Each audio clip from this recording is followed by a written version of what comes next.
Yung gitna nilang dalawa, sir. Tingnan mo kung kasya ka. Okay. Dikit mo lang. Ang gawin mo, hinto ka muna sa harap ng bus. Dikitan mo lang. Baka may yan eh. O, kasya naman yan, di ba? Okay, brake ka muna. Stop ka muna. Clutch ka muna. Paano mo ipasok yan? Magpa-park ka dyan. Anong style? Ano muna po? Punta muna doon sa harap. Then atras. Then tama. abante. Tatabihan mo siya. Tapos yung likod natin at likod niya dapat pantay. Tapos mga isang dangkal lang sir layo mo sa kanya. As in dikit. Para pag atras mo, maiksi lang yung i-atras mo. Bali tatapatan po muna itong Tabihan mo. Punta ka doon sa gulong yung malaki na yan. Mga isang dangkal lang ang layo mo. Huwag mong ilayo.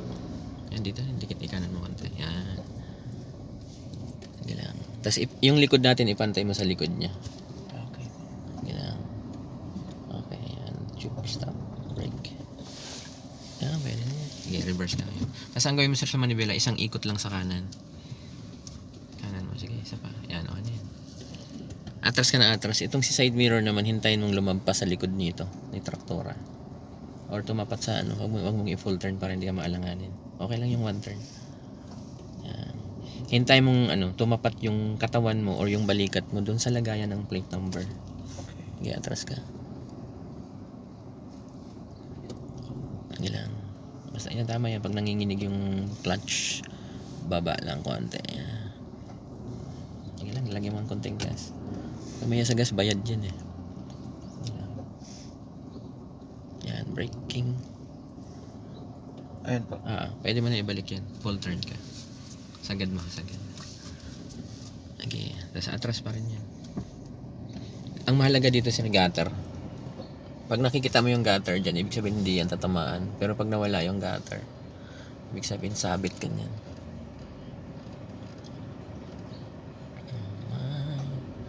Yan, hanggat bumubukas yung gutter, ligtas ang gutter. Diba? Sige lang, konti pa. Tingnan mo yung bus, baka kumalabog yung bus. Sige lang, konti pa. Malayo-layo naman to eh. Saktong-sakto yung Nissan Terra namin dito eh.